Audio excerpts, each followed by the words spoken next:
Well, we have a new pope, and it is not who Trump or MAGA were hoping for. It is Pope Leo, what is that? The 14th? God, I can't believe I just did Roman numerals off the top of my head. Hooray me. And there are a lot of unearthed tweets that are proving that this man has a lot of the same views as Pope Francis, who MAGA and Trump have not liked for a long time. Now, it's not all rosy. We're going to get into some of the other things that he apparently criticized, including LGBTQ rights. But there's a lot of celebrating to be done because this man is going to have a lot of power, and it seems like he's more on our side than not.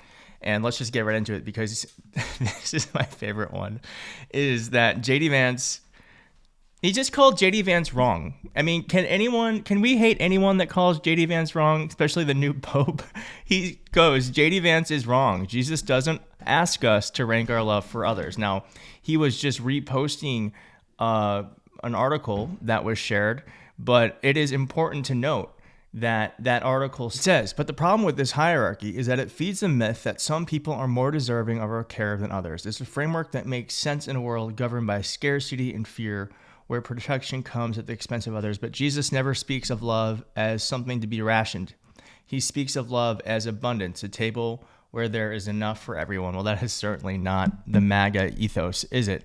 But he has also retweeted Chris Murphy around gun control, a reporter saying here, new pope appears to have retweeted Chris Murphy on gun control in 2017. Chris Murphy saying, to my colleagues, your cowardice to act cannot be whitewashed by thoughts and prayers. None of this ends unless we do something to stop it. The new pope said retweet, and he also said this about Trump. I'm telling you, there's so much. Cardinal Dolan said why Donald Trump's anti-immigrant rhetoric is so problematic. Again, sharing someone else's point of view, but this is him saying what he thinks, that Donald Trump's anti-immigration rhetoric is not great. And this was about 10 years ago. So he's held these beliefs for a long time. Cardinal DiNardo condemned the violence and hatred happening in Charlottesville. Remember when there was that Nazi rally in Charlottesville where Donald Trump said that there were good people on both sides?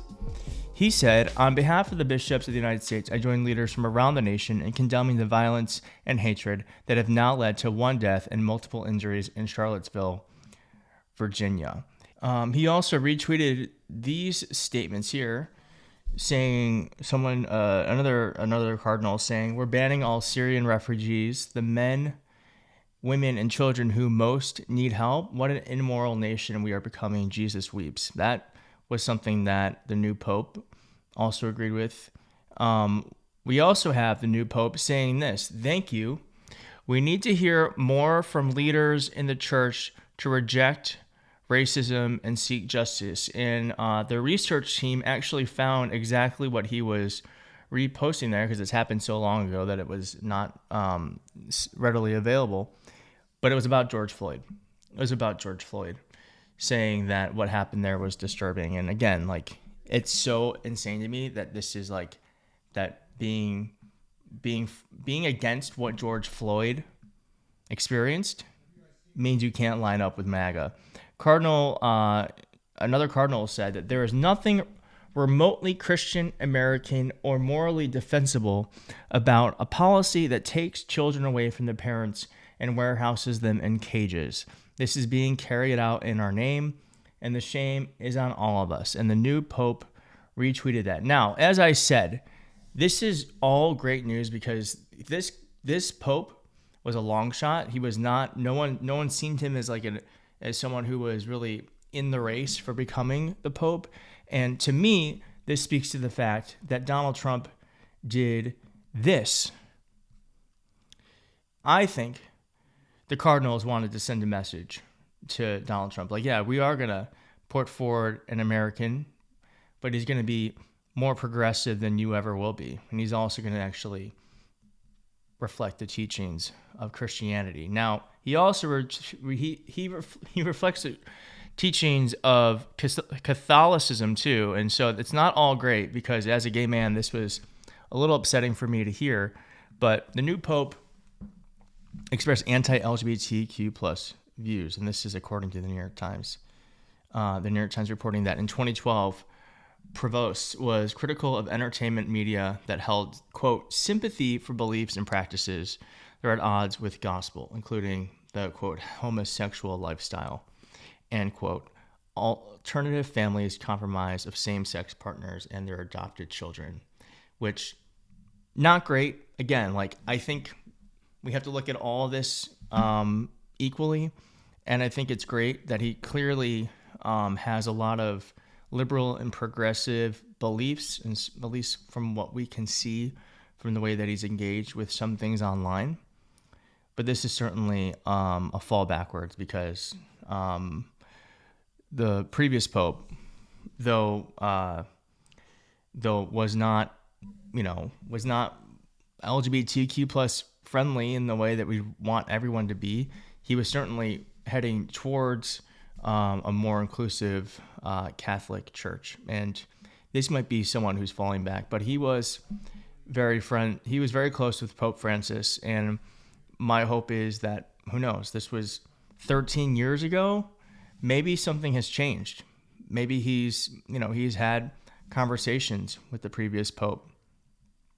And there's also this. Given what we know about the pervasiveness of clerical sexual abuse, it is certainly plausible that abuse occurred on his watch.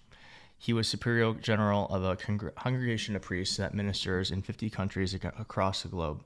It's also entirely conceivable that he failed to act decisively in punishing perpetrators and supporting victims, but sadly, that's true of almost all the men who occupy positions of high leadership in the Catholic Church in the second half of the 20th century. So there is that too, and let's just end with this tidbit, and this shouldn't be surprising, but it appears that the new Pope is also a registered Republican. A friend, Annie Wu, found this, and it looks like this is him.